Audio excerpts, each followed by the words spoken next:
My name is David Miller, and I serve as a county commissioner in Iron County. The 2 points that I believe that the county commissioners have the most important responsibility to do is oversee the administrative and service side on a local level.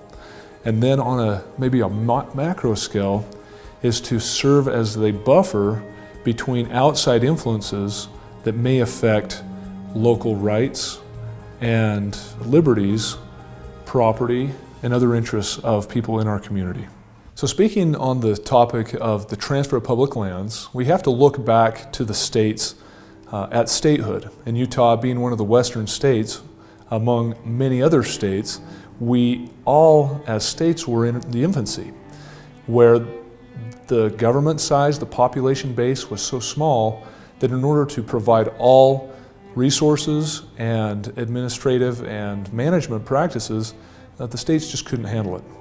So now, as the states have matured, the population bases have increased, and we have seen the ability for the states to provide management over natural resources, over wildlife resources, over the many different aspects of the various states. Those lands that were held in trust by the federal government, they need to be returned to the states. It'll remove some of the challenges that the federal government has because it's a very costly proposition for them. And it's also something that the states, upon prudent management, upon resourceful and careful use of these lands, will benefit the citizens of those states in a way that are tremendous. States and counties don't have the ability to tax the federal government. A compromise was reached where the federal government would make payments to these local governments in the form of PILT.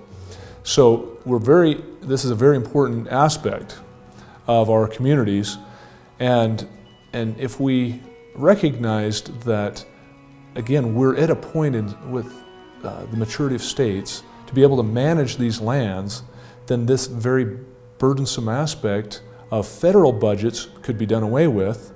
We could broaden the base of the tax base here locally without costing the rest of the country, and we could help put our country back on the road of fiscal solvency, be able to provide better use of resources locally for educational purposes, for natural resource and beautification, and really overall recreation and enjoyment of these beautiful areas that we live in.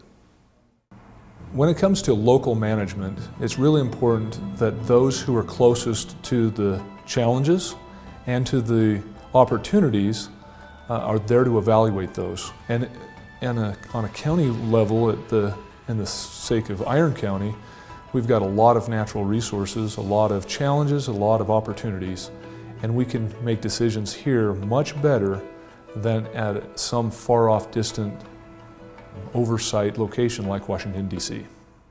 To prove the point that local management is not only more effective, but it's a lot less costly, I'd like to draw the example of what's happened with a localized challenge that we've had. One is one of the Utah prairie dog. It is listed on the endangered species as a threatened species. And what has happened during the time of since that listing began, the private property in Iron County has really been locked up. And the reason for that is there has been a broad expansion of what is defined as habitat for these prairie dogs. So our desire was to represent the private property owners in Iron County without neglecting the fact that this issue of endangered species is important to many of us. And in a 9-month time frame, we took this challenge and literally provided a solution that would have otherwise cost $130 million that was proposed, and up to 30 years, and we did it with virtually no cost, and again in 9 months. One of the important steps that we took in bringing everybody together when we were dealing with this endangered species issue with the Utah prairie dog was that the best place to communicate is together and not against. And so we brought us all together in a what we called the Utah Prairie Dog Summit. We had two goals going into this summit. The first being that important aspect of private property would be respected. Also, accomplish the goal of recovering the Utah Prairie Dog. And with those two goals in mind, we set on a course, and in 9 months, we were able to accomplish that. And everybody came together and we looked for solutions instead of divisions.